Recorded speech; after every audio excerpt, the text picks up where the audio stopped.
Rosh Hashanah Out. Welcome to the War Room. I want to give you a window into what's been happening at Shaare Zedek for the past 3-4 weeks. We've been trying to find out a way to observe the 50-person limit, all the social distancing laws, and to help everyone have a Rosh Hashanah experience that's going to be as close as possible to what they were hoping. So welcome to the War Room. Camille, if you could come in and show everyone what's going on here. Oh, coming. Hello. Okay, so what's this wall? So this is our wall of seating for Rosh Hashanah. On the opposite side, we have Yom Kippur. We have 9 services happening daily with approximately 340 members coming each day. I see that in, let's say, this is Rosh Hashanah day 2, so people are in seats, but over here in the tent, you have no seats, in the WASP, you have no seats. So explain that. So what we tried to do was make sure that all of our members get one service in the main sanctuary, preferably in the seat that they usually like to sit in. And then in the WASC and in the tent, it's open seating. So everyone is 6 feet apart, first come, first serve. How many hours did it take you to do this? It took 3 straight days just to get Rosh Hashanah and Yom Kippur on the wall, and then another full day to check our material up here with our Google document, and then our master list, and then matching it with all the seats that you have to sit in, and then doing a mail merge to get all that information out to our membership. And so how many times am I going to have to give my sermon? You are giving your sermon 3 times each day. And is it going to be best at the first service or the last service? I would get to the last. You think just I need a little more practice? Yeah, I think you're going to get better with time. With time, okay. Yeah. Okay, and who's giving the sermons in the other services? So Rabbi Fettigren will be giving all of the sermons in the WASC, and then in the tent service, we have Menachem Friedman, who is a member of our shul, who is going to be doing the sermons there.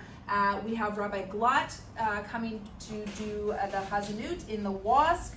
And the cantor's in the main sanctuary. And the cantor, Cantor Orzak is in the main sanctuary. And as well, we have a few more members who are helping out in the tent. Rabbi Berger, Rabbi Pach, Rabbi Goldman. So just one other question. And Joseph Marciano, of course, is going to be there leading services. If you hear Rabbi Rosenblatt one day, yes, are you hearing Rabbi Fettigren the second day usually? That's correct. So we're here in the Shaare Zedek kitchens, and the reason I brought you here is because during normal years, we serve maybe 10,000 meals a year out of these kitchens. But this year, no one's eating in our facilities. But that doesn't mean that we're not feeding people. We have this program that you may have heard of called Shabbat in a Box, and upcoming is Rosh Hashanah in a Box. And Rachel, how many people get this? So weekly we send for Shabbat in a Box to 200 members and community members at large.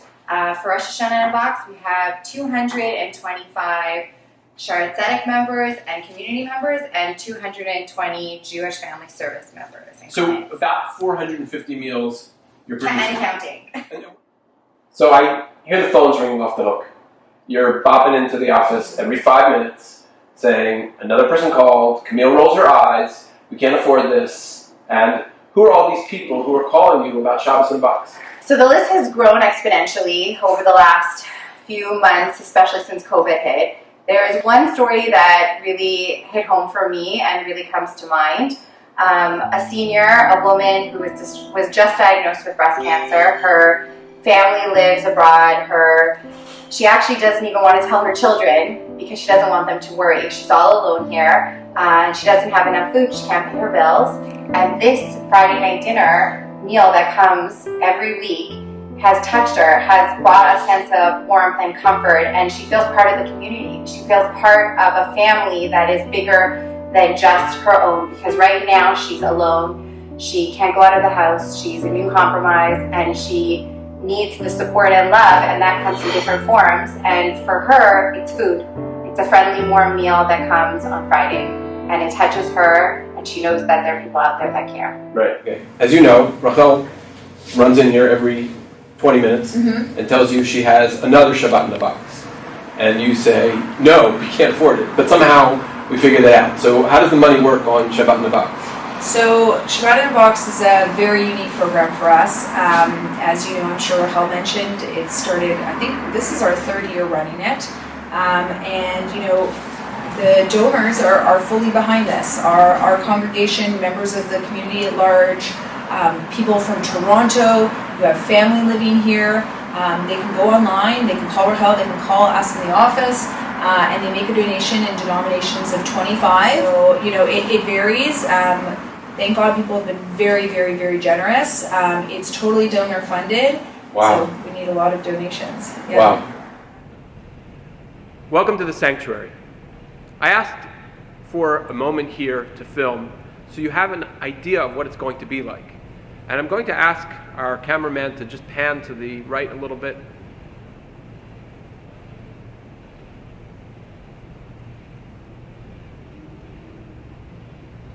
Now this room looks empty, and quite frankly, it's not going to look a lot fuller when you get here. There are about 47 other people in this service besides myself and the cantor. And that's 5% of the capacity of the room. It's built for 1,100 people. It's going to feel different. We have no choice. It's a pandemic. But we wanted, for you to get a sense of proper expectations for that service, but also for you to know that you represent large portions of the community, in fact, portions of the world, and that we really appreciate the sense of cooperation and the sense of togetherness that we're all feeling, and we hope that you bring that energy and that warmth into this room. I have to be honest, I've missed all of you. I'm really looking forward to seeing so many of you come back, and I know that many of you have made the decision to stay at home, and I respect that as well.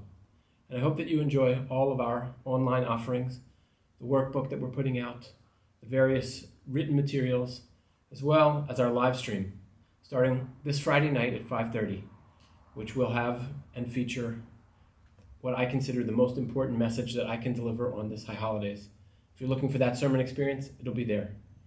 Really looking forward to seeing all of you and wishing the entire community, each and every one of you, K'tiva v'chatima tova, to be written and inscribed in the book of life. May you have a happy, healthy, safe, and successful New Year. Shana Tova. Rosh Hashanah Out, Yom Kippur